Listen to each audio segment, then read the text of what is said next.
বিজেপিৰ শুকুৰলৈ দেখিছোঁ star campaigner হৈ গৈছে।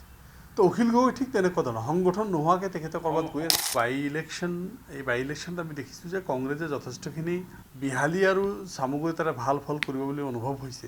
যে অখিল গগৈ সেনেকুৱা ধৰণৰ কোনো সংগঠন এতিয়ালৈকে কৰা নাই। পৰৱৰ্তী সময়ত নকওঁ মই কি কৰিব নকৰিব, কিন্তু আজিৰ দিনটোত তেখেতৰ কোনো সংগঠন নাই। তেখেতে এনেই গৈছে, পাব্লিচিটি পাইছে, নতুন এজন নেতা সদায় টিভিত ওলাই থাকে, সদায় বিতৰ্কৰ মাজত মানে তেখেতে সাঙুৰি থাকে, সদায় বিভিন্ন ইছ্যুৰ ওপৰত মাত মাতি আকৌ পিছত নোহোৱা হয়।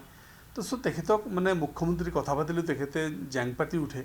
তো বিভিন্ন সময়ত তেখেতৰ যিবোৰ দৃষ্টিভংগী সেইবিলাকৰ প্ৰতি তেখেতক আজি আপোনালোকে চাওক, শুকুৰলৈ যদি ক'ৰবাত যায়, শুকুৰলিত ক'ৰবাত কেম্পেইন কৰিবলৈ গ'লেও কিন্তু শুকুৰলি মিটিঙতো মানুহ হয়। বিজেপিৰ শুকুৰলৈ দেখিছোঁ ষ্টাৰ কেম্পেইনাৰ হৈ গৈছে। তো অখিল গগৈ ঠিক তেনেকুৱা ধৰণৰ সংগঠন নোহোৱাকৈ তেখেতে ক'ৰবাত গৈ আছে।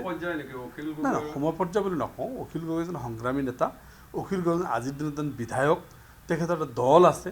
তো মই শুকুৰলৈ লগত একেটা পৰ্যায়ত অনা নাই। শুকুৰলি যেনেকৈ মানুহ হয়, অখিল গগৈ শুকুৰলি যদি আজি যোৰহাটত যায় তাত মানুহ হয়, আজি যদি চামগুৰিত যায় তাত মানুহ হয়। ঠিক তেনেকুৱাকৈ নতুন এজন নেতা আহিলে আল্টিমেটলি মানুহ হয়। ঠিক তেনেকুৱাকৈ হৈছে। কিন্তু সংগঠন হিচাপে অখিল গগৈৰ কোনো ধৰণৰ সংগঠন নামনি অসমত নাই। পৰৱৰ্তী সময়ত যদি কৰিব পাৰে ভাল কথা, কিন্তু এই মুহূৰ্তত আজিৰ মুহূৰ্তত পঞ্চায়ত ইলেকশ্যন খেলিব পৰাকৈ অখিল গগৈৰ কোনো সংগঠন নাই। হাৰিয়ানা নিৰ্বাচন আৰু কেইবাটা নিৰ্বাচনৰ পিছত মানুহৰ এক্সিট পোলৰ ওপৰত যি ধাৰণা, সেইখিনি কিন্তু বহুতখিনি চেঞ্জ হৈছে। ইভেন কি এক্সিট পোলৰ ওপৰত মানুহৰ বিশ্বাসো কমি যোৱা যেন অনুভৱ হৈছে। হাৰিয়ানাত যেনেকৈ দিছিলে একেবাৰে মানে এবছলুটলি কংগ্ৰেছ গভৰ্ণমেণ্ট, কিন্তু আমি বাস্তৱিকতা তাৰ উল্টো দেখা পালোঁ। কিন্তু এই ক্ষেত্ৰত আমি বিচাৰিম যে মিত্ৰজোঁটৰ বিজয় হওক বা কংগ্ৰেছৰ বিজয় হওক, সাম্প্ৰদায়িক বিজেপিৰ পতন হওক, সেইটো আমি বিচাৰিম। আৰু এইবাৰৰ যিটো বাই ইলেকশ্যনত আমি দেখিছোঁ যে কংগ্ৰেছে যথেষ্টখিনি মানে বিহালী আৰু চামগুৰিত এটা ভাল ফল কৰিব বুলি অনুভৱ হৈছে।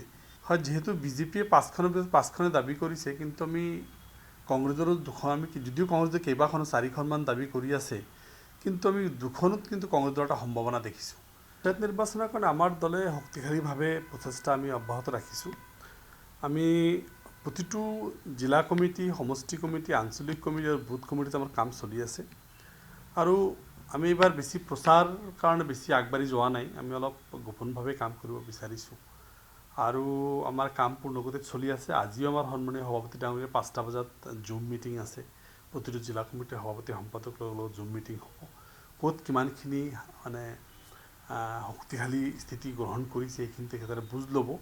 আৰু আমিও সেই জুম মিটিঙত থাকিম। আশা ৰাখিছোঁ যে তাত এটা ভাল ধৰণৰ আমি আজি এটা উমান পাম।